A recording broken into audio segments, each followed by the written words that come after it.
Pindah jurusan. Pindah kuliah, maksudnya pindah universitas. Ya, kalau pindah kuliah mah tuh pindah jurusan mah dari nol lagi. Ya, terus kan melihat gitu ya perjuangan dia untuk membayar hutangnya, dan dia juga kan gak dibiayain sama orang tuanya karena terlibat PHK. Kemudian kan kata orang tuanya juga udah jangan kuliah, jangan ditulisin karena biayanya nggak ada. Tapi dengan semangat juangnya dia gitu untuk kuliah, berarti berutang berutang ke kampus nak. Gak tahu kampusnya, gak tahu dia pinjam ke pihak ketiga. Tapi wanita mahasiswa utang 70 juta, aduh ya Allah. Udah bingung saya deh, 70 juta sok. Langsung kan, alhamdulillah langsung keterima kan di TPB, dia kerjanya langsung gasin. Ibadah yang awal kering tangan awan naik malaikat datang putih yang selalu membangunkan tidur, menenangnya dan menentukan impian paginya. Pandangannya masih kabur, tapi berusaha melihat benda itu. 6.15. Sesungguhnya ia tak rela melihat jam beker itu karena baru 3 jam yang lalu ia tidur. Awan duduk di pinggiran tempat tidur yang berspray merah dengan lambang sama dengan bendera yang menempel di dinding kamarnya, mengumpulkan nyawa yang masih berserak. Ritual pagi yang hampir membuatnya jenuh bangun karena bunyi beta. Dengan seketika juga memikirkan aneka pekerjaan yang harus dilakukannya sehari-hari. Berat nian rasanya kaki melangkah ke kamar mandi. Dilihatnya sekilas wajah dicermin, masih berantakan dalam nuansa seorang laki-laki yang langsing. Hanya ada penyesalan yang setiap hari menyelimutinya ketika pagi. Kenapa ia ada di jalan ini? Pertanyaan itu terus muncul. Setiap hari, kenapa ia harus berada di jalan yang sama sekali tak pernah diimpikannya sebagai jalan hidupnya? Awan melangkah ke kamar mandi, menyandang handuk merah di perutnya, melewati meja dengan tumpukan kaset DVD yang berserakan. Tadi malam ia menonton lagi New York Stories besutan Woody Allen, Gone with the Wind karya Victor Fleming. Setelah malam sebelumnya untuk kesekian kalinya menonton film-film buah karya Tim Burton dan Roman Polanski. Rak DVD itu penuh dengan film-filmnya, termasuk DVD Indonesia original anti bajakan. Larang membeli DVD Indonesia bajakan, dan rak DVD itu adalah sudut favorit di kamarnya yang selalu membuatnya terlena dengan segala kemanjaan visual yang ditawarkan. Hasilnya, hari ini ia kembali kesiangan dan hanya mampu menyiapkan diri ala kadarnya. Semua dilakukannya dengan setengah hati, nyaris tanpa sentuhan semangat. Setiap hari yang dilakukannya adalah menghitung hari yang dirasakannya selalu berjalan lambat. Sambil mengikat tali sepatu, ia nyaris berbisik, Tuhan, inikah kutukan atas dosa-dosaku? Hampir 3 tahun menjalani hidup yang membuatku tersiksa.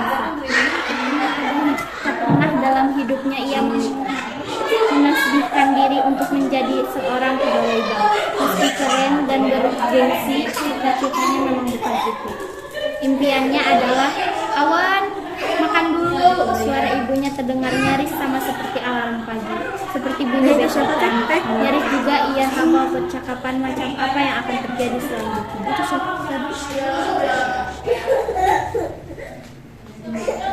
Gak sempet bu, buru-buru, jawabnya datang. Setiap hari buru-buru, kamu itu ngapain aja sih? Malam masih di depan komputer, bangun siang. Pergi dengan muka kusut gitu, kayak orang gak menikmati hidup. Emang enggak, Wan. Jadi orang itu harus sabar, harus dengan senyum, biar hatinya ikut tersenyum. Namanya kerja pasti ada naik turunnya. Wajarlah, namanya juga baru kerja, masih mencari jati diri. Masa-masa sulit di awal kerja itu harus dinikmati. Wan, kerja itu harus ikhlas, khutbah pagi di jalan. Selalu percakapan seperti ini yang keluar. Ibu selalu mengira Awan stres dengan suasana sulit di kantor, padahal lebih dari itu. Semakin hari Awan merasa semakin sulit untuk menerima takdirnya. Kesulitan tak pernah menjadi sesulit ini manakala hati itu dalam menjalani. Tapi jika hati tertinggal dari langkah, hanya kegelapan yang ada. Mau ibadah kok selalu muram, ujar ibunya sambil membuka jendela rumah. Saat pamit pada ibunya, Awan sempat melirik kalender Bang Madani yang duduk manis di atas meja telepon hari Senin, masih jauh dari weekend. Kayaknya aku udah ngejemput deh. Oh iya. Ya dilanjut aja sama aku aja. Sampai sini. Oh iya itu yang pakai baju merah. Teteh aku mungkin.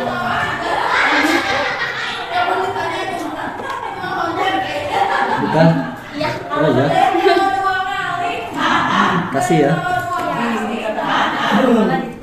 Oke, dilanjut aja pollingnya. Bang Madani, Jakarta, April 2007. Oh 2007 ternyata.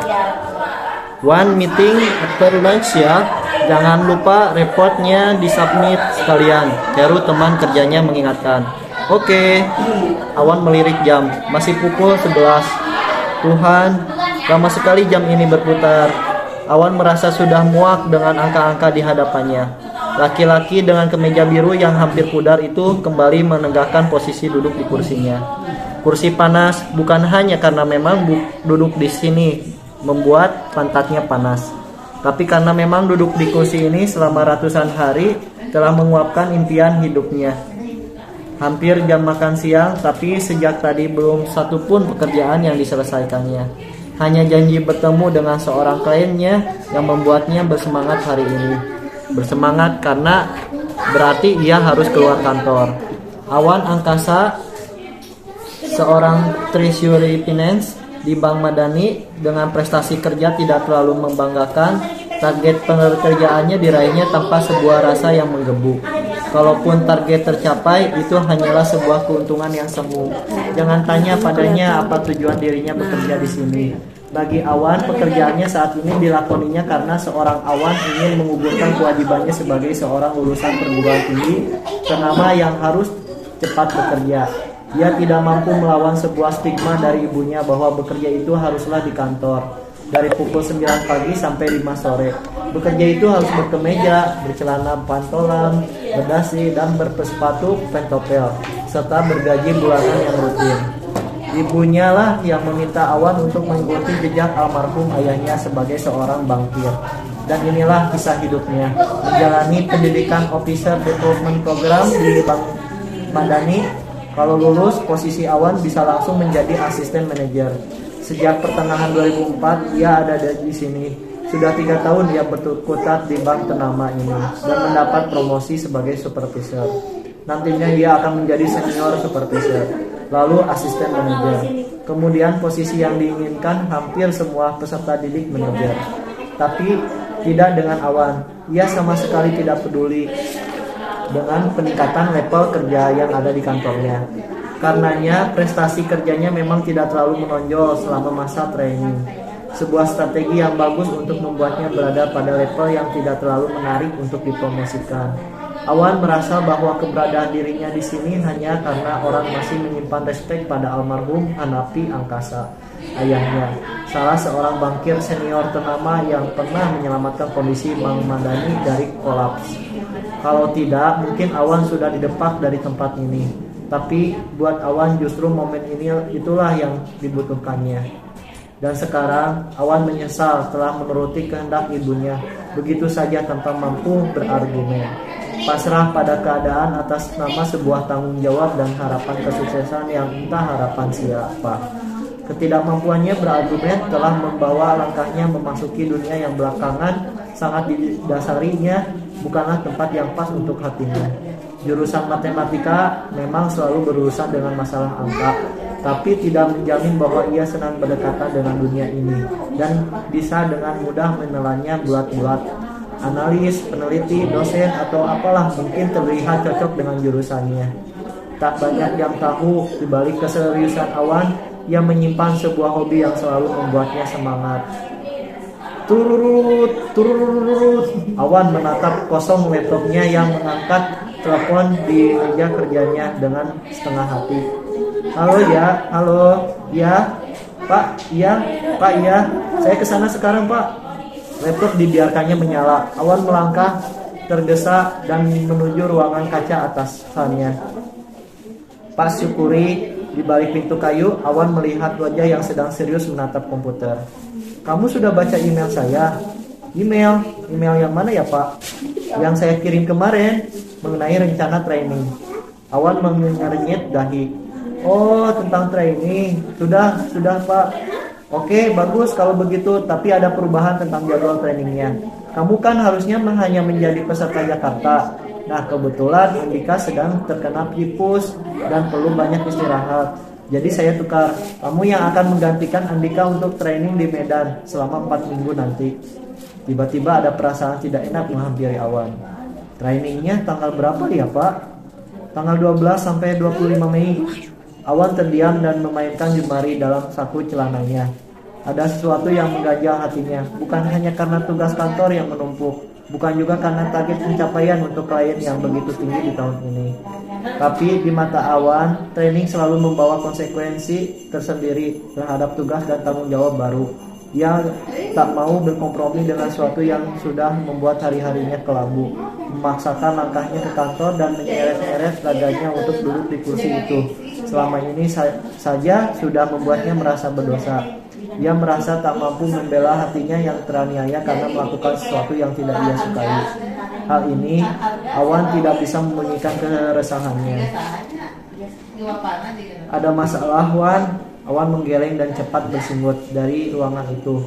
Mendadak ia ingin hari ini segera berlalu dan kembali kepada laptopnya, melakukan hal yang selalu membuat hatinya bernyanyi.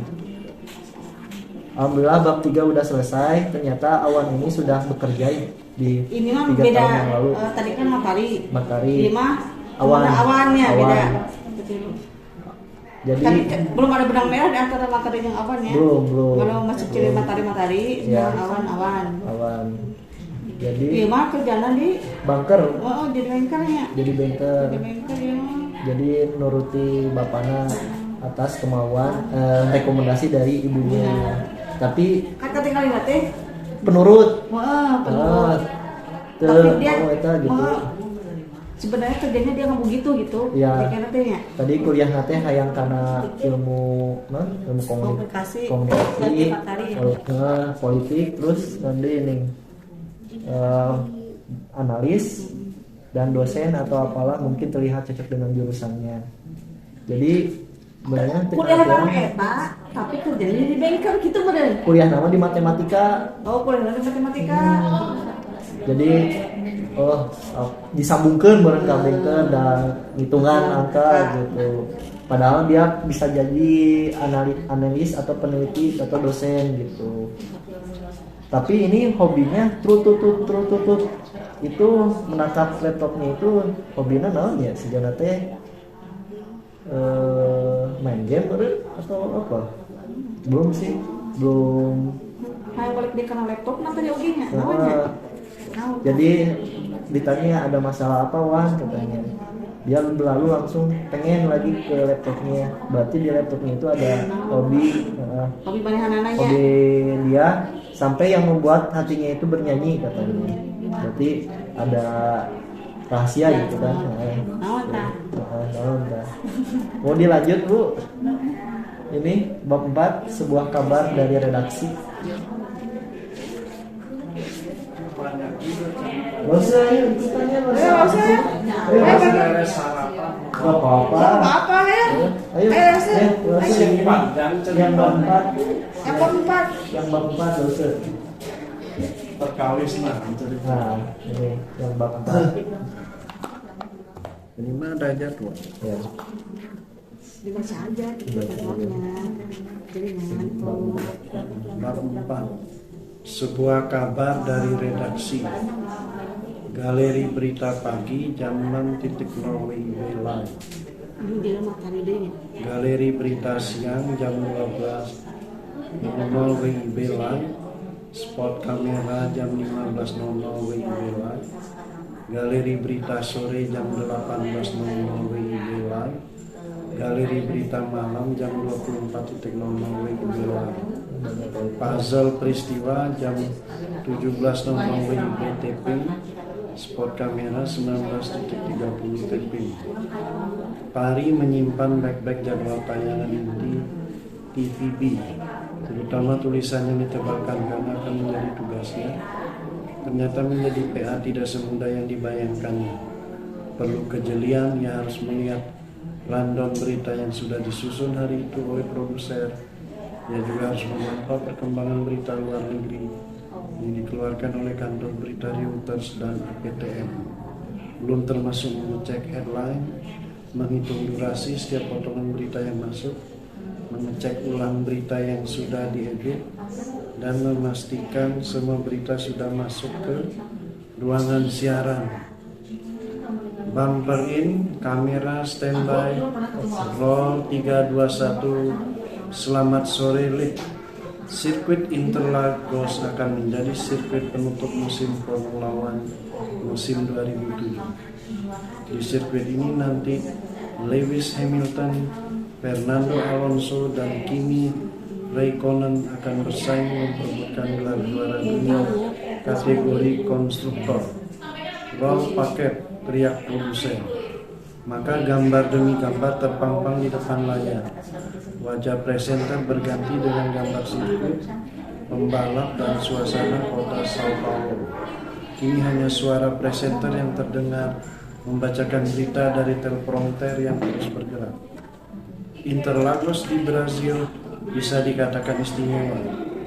Jika sirkuit lain ada yang berhadapan dengan laut, maka sirkuit Interlagos justru dikelilingi oleh rumah-rumah penduduk, termasuk diantaranya rumah susun untuk para penduduk di kota Sao Paulo. Keunikan lainnya adalah lintasan sirkuit yang berlawanan arah dengan jarum jam. Dalam kalender formula hanya ada 2 sirkuit seperti ini, yaitu sirkuit Interlagos dan sirkuit Istanbul, Turki.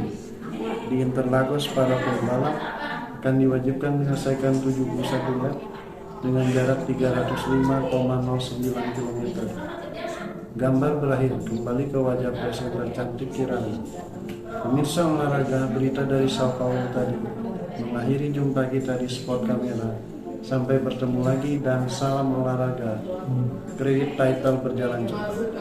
Produser Zaki, kameramen Dharma Hara, presenter Kirana Hasan, dubbing Kinan Mamusa, kru Zani Andriani, Pinto Lukito, Matari Anas. Aha, Matari bersorak begitu melihat namanya muncul di layar kaca. Hatinya berbunga bukan main. Rasanya seperti ia yang sedang berada di depan layar kaca itu. Padahal hanya namanya yang berlalu dengan cepat. Bahkan mungkin orang tak akan peduli dengan kredit title di akhir acara. Siapa yang peduli dengan orang-orang di dapur berita yang sudah berjibaku, membuat semua tayangan menjadi enak dilihat dan dinikmati oleh penontonnya. Mereka mungkin hanya peduli pada si presenter berita yang tampak apik membawakan berita. Sedikit yang peduli bahwa dari apa yang disajikan, keandalan dan kreativitas sebuah tim berperan penting. Jadi wajarlah kalau tim kecil yang punya andil besar ini diberi penghargaan di akhir acara dengan dimunculkan nomor. Meski kecil kemungkinan untuk dibaca dan dilihat, karena penonton biasanya langsung mengganti channel begitu berita usai. Tari yakin namanya yang baru saja muncul di layar kaca pun tidak akan ada yang menyadarinya sampai kemudian telepon genggamnya berbunyi. Nyet, gue lihat nama lu barusan di TV. Selamat ya. Tinggal gue lihat muka lu aja nanti musuh. Sialan. Serius, lu lihat berita tadi?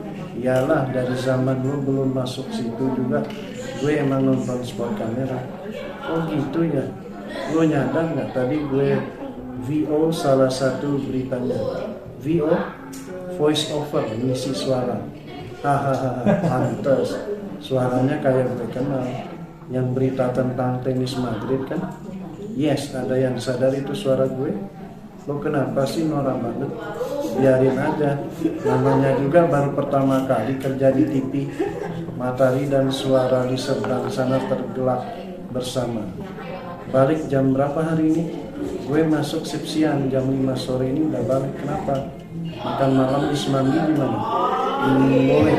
Udah 2 bulan deh perasaan gue mau nyicipin gaji kru TV berita nih. Tega lu, gue belum bayar kos bulan ini. Lagian banyakkan juga gaji orang kan. Jadi traktir ya. Emang selama ini pernah ya kalau janjian makan lo yang bayar. Sialan, telepon ditutup dan Tari siap menuju ruang kerjanya. Ruang diri, ruangan yang tampak lengang selesai berita siang disiarkan. Makan dan sholat, selebihnya bergosip dan mengomentari berita-berita yang masuk. Dalam satu shift di ruangan itu akan berisi 4 orang. Hari itu ada Pinto, Mario, Asta, dan Matahari. Teman-teman baru yang ramah dan langsung akrab. Dari 4 orang itu, Pinto lah yang paling senior. Dia sudah 2 tahun di TVB dan tahu benar karakter dari setiap produser acara. Setiap produser memiliki keunikan dan cara kerja yang berbeda. Ada Mbak Bella yang judes dan bosi, Mas Zaki yang tegas tapi ramah dan selalu berbagi ilmu, Mas Guntur yang senangnya melucu tapi kadang suka panikan, dan ada produser yang kerjanya hanya menyuruh anak buahnya untuk menyiapkan brandol sendiri dan tinggal duduk manis untuk mengevaluasi. Evaluasi selalu dilakukan setiap akhir acara. Seperti saat ini Mas Zaki sudah duduk bersama kami berempat untuk menunggu bos besar Mbak Dudu yang katanya membawa sebuah kabar untuknya. Jadi ya memang karena kebutuhan sudah semakin mendesak, saat ini kami akan diterjunkan langsung sebagai reporter. Meskipun secara prosedural biasanya 3 bulan dulu di studio baru bisa turun ke lapangan. Tapi kali ini karena mendesak kita butuh orang di lapangan. Jadi ini sebuah kesempatan besar juga buat kamu, Matahari. Sementara untuk liputan yang ringan dulu, olahraga, seni, dan hiburan, Matahari mendengarkan Mbak Dudu dengan khusyuk. Ada yang bersorak ramai di hatinya. Tari, sebagai calon reporter, yang harus selalu kamu lakukan sebelum memulai liputan adalah membekali diri dengan informasi. Jangan pergi meliput dengan kepala kosong. Semua harus terkait tema dalam penugasan atau wish list. Bikin janji dengan narasumber. Kuncinya adalah kamu harus selalu berdiskusi dengan kampus tentang rencana dan target pengambilan gambar. Walaupun kamu anak baru sebagai reporter, kalau sudah terjun di lapangan kamu lali darinya. Tari mengangguk-angguk tanpa dibayangkannya. Ini teknis, tapi kamu harus tahu. Saat liputan kamu bertanggung jawab atas mikrofon. Pastikan kabel mikrofon terhubung dengan benar. Yang paling penting adalah kamu mengumpulkan informasi yang diperlukan sebanyak mungkin. Gali terus narasumbermu dengan berbagai cara. Jangan remehkan informasi sekecil apapun. Dalam lingkungan berbahaya, kamu harus selalu menjadi mata dan pelindung campers. Dalam situasi yang sangat berbahaya, usahakan berdiri di samping kanan campers. Saat mereka sedang mengambil gambar, kalau ada waktu senggang, manfaatkan untuk membuat kerangka atau konsep berita dan review gambar. Catat gambar dan soundbite yang diperlukan, lengkap dengan time code.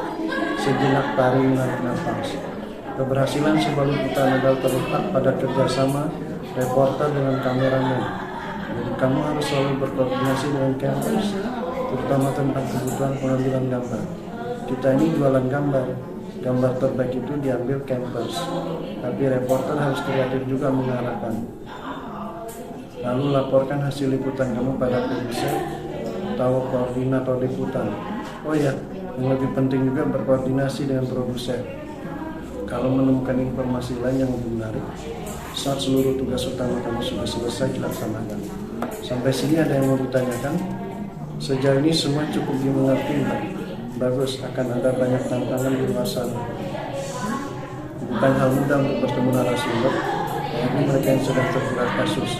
Kamu harus luas dan modal utama kamu adalah baca. Baca semua informasi yang tersedia dan selalu update diri kamu dengan internet. Kamu bisa masuk lewat obrolan apapun dan membawa semua fakta. Saya pergi sendiri, Mbak. Ya enggak dong, pasti bareng campers. Bukan maksudnya menuju tempat liputannya. Ada driver kantor. Oh iya, ini penting, liputan itu soal koordinasi. Jadi harus terus berkoordinasi dengan semua yang terlihat. Di sini kita adalah sebuah tim. Ada publik, produser, campers, termasuk driver dan orang tua. Karena kamu harus mengerti juga urusan members kantor. Dia jadwal driver untuk setiap hari mendapat jadwal liputan pagi. Pasti Pastikan kamu selalu mengecek nomor-nomor dan penugasan mereka. Mandiri untuk penting, komunikasi jelas ya. Ya Mbak. Oh ya, jangan lupa catat nomor telepon para driver. Coba ketemu Gusti, dia paling rajin standby di kantor. Biar kamu dikenalin sama teman-teman.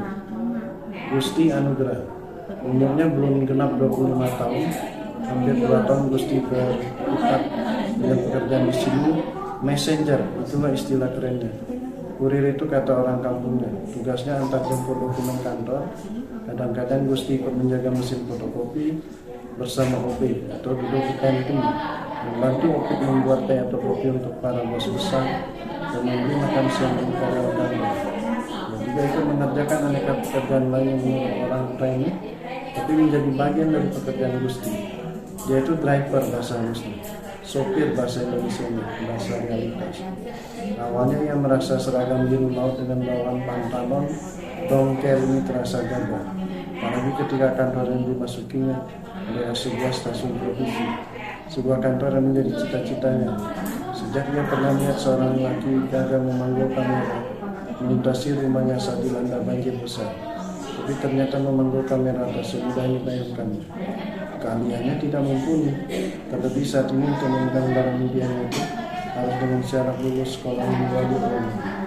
Maka orang sepertinya yang sekolahnya masih terkatung-katung hanya pasrah bisa memasuki kantor ini dengan sebuah tugas mulia, messenger, sebuah lowongan yang dibacanya di koran Sabtu pagi. Ada ratusan bahkan mungkin ribuan lowongan di sana, mulai dari yang setengah halaman, seperempat, sepertiga sampai membentuk kotak-kotak kecil yang berisi peluang kerja. Mulai dari yang mencantumkan logo perusahaan beserta profilnya sampai hanya deretan kalimat ini perlu kejelian untuk membacanya. Untuk lowongan di kolom besar, kualifikasi yang diminta rata-rata adalah mereka yang berpengalaman minimal 3 sampai sama-sama memiliki persyaratan yang harus dipenuhi, persyaratan yang terkadang membuatnya berpikir apakah dirinya tidak masuk dalam kategori manusia-manusia yang dicari oleh perusahaan itu sehingga harus terdaftar di sini. Gusti adalah sarjana nyaris dari sebuah kampus swasta di pinggiran kota. Mungkin buat orang kota nama kampusnya ini hanyalah nama yang lewat begitu saja. Mendengar nama kampusnya saja orang langsung mengerutkan dahi, berusaha mengingat atau kalaupun mengatakan rasanya itu dilakukan hanya demi kesopanan atau barangkali sekadar menghibur dirinya. Apa pentingnya nama kampus bagi perusahaan? Bukankah yang dibutuhkan adalah skill dari calon pelamar? Pertanyaan menarik yang mungkin ditanyakan oleh banyak orang. Sayangnya realitas berkata sebaliknya. Nama kampus adalah satu hal yang sangat dipertimbangkan ketika akan masuk kerja di perusahaan idaman. Sarjana nyaris, karena memang ia nyaris lulus mencapai gelar sarjana dan bisa mendapatkan S1 sebagai modal kerjanya. 2 semester lagi, tapi nyatanya keadaan memaksa ia harus berjibaku dengan waktu dan prioritas hidup dan berhubungan dengan napas orang lain, napas ibu dan adiknya. Dan ternyata puluhan lamaran yang dikirim lewat pos atau email tak kunjung membuahkan hasil. Keadaan mendesak, apapun pekerjaan yang bisa masukkan uang akan dilakukan. Kurir kantor yang baru saja jabatannya di sopir. Gus, ada titipan dari Mbak Mira nih. Dia tadi kudu balik cepat, anaknya sakit. Ini uang bensin buat liputan besok, lihat jadwal liputan baru. Sebulan ini lo kebagian ikut jalan pagi terus sama anak baru tuh kayaknya. Oh oke. Ada anak baru? Iya, cakep, masih muda. Semua yang di sini juga muda dan emang cakep-cakep. Enggak, yang kali ini lo pasti demen deh. Seumuran sama lo kayaknya. Hah? Lo kali pik yang demen. Lihat aja belum mana sini duitnya. Terus anterin gue dulu sebentar dong ke Senopati. Disuruh beli makan siang nih sama Mbak Dulu. Mau ada tamu katanya. Alah gaya lo, mau ojek aja sana. Banyak terus belinya, lagian daripada lo nganggur di sini. Ah lo gangguin orang baca koran aja. Lagian lo kayak bos aja baca koran lo kerjaan. Emang bos doang yang boleh baca koran. Gue emang paling demen koran hari Sabtu. Banyak lowongan. Banyak sih, tapi buat orang kayak kita gini susah nyangkutnya. Ah lu pesimis banget sih. Lu nggak percaya sih, coba lu lihat iklan deretnya. Gue sampai apa isinya. dibutuhkan pendidikan minimal S1, wawasan luas pendidikan minimal S1, good looking pendidikan minimal S1 dari universitas ternama, pendidikan minimal S1, fresh graduate, diutamakan memiliki pengalaman minimal 2 tahun. Aneh tuh bunyi iklannya, masa baru lulus sudah diminta punya pengalaman? Kan ada bos mahasiswa yang rajin waktu di kampusnya. Hanya pelamar yang memiliki kualifikasi yang akan dipanggil mengikuti seleksi. Itu deh kalimat penutupnya. Habis itu nggak ada kabar berita. Di sini kan budayanya yang nggak lolos nggak dikasih surat pemberitahuan, dibiarin aja gitu menjantung kabarnya. Palingan cuma perusahaan gede yang ngabarin lewat pos atau email. Iya Gus, nggak tahu orang-orang ngarep-ngarep kerjaan. Dia aja mau ngelamar kerjaan susah. Jasa SMP susah dah cari kerjaan bagus. Padahal kan gue sekolah sampai SMA kelas 2. Rugi banget dah nggak dihapus sekolah yang 2 tahun ini. Emang kalau dihapus kenapa? Ya kan gue bisa cari kerja yang lebih baik.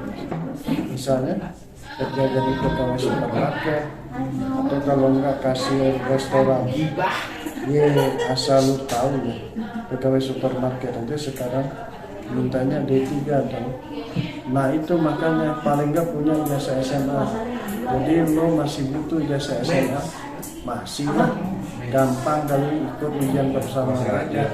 Kerja pakai C bisa pik kalau lo bayarnya berapaan Gus? Tidak tahu gue kalau urusan bayar utangnya aja sama ditanya. Pasti ada banyak informasi. Sip kalau gitu, makasih ya Gus. Cerdas emang lu. Ya, gini-gini kan gue pernah kuliah. Nggak lulus mah tetap aja nggak diakuin sarjana. Gelarnya SN alias sarjana nyaris. Sebuah sambitan koran mendarat di dada Opik.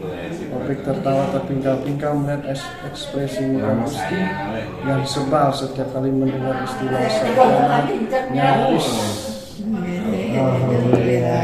Gimana Bu? Keren tuh. Ya.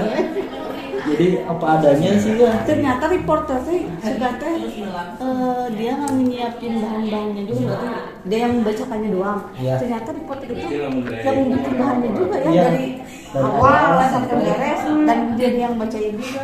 Ya. Kirain aku reporter itu kerjanya cuma bacain materi doang. Ya, Jadi dari informasi. itu dari informasi yang suka ada tim lain gitu yang dari ternyata oh iya. Masa? Dan aku reporter kan cuma bacain doang teh. Tadi nih yang sempat nih si Mari ya, istri Mari teh ternyata biasanya jadi presenter gitu ya. Ternyata di akhirnya itu ada nih video siapa gitu penyeting siapa. Nah dia ada gitu kepala di situ dan namun di akhir acaranya kayak yang namanya title namanya gitu. Ya kan disombongkan nih ya kalau padahal itu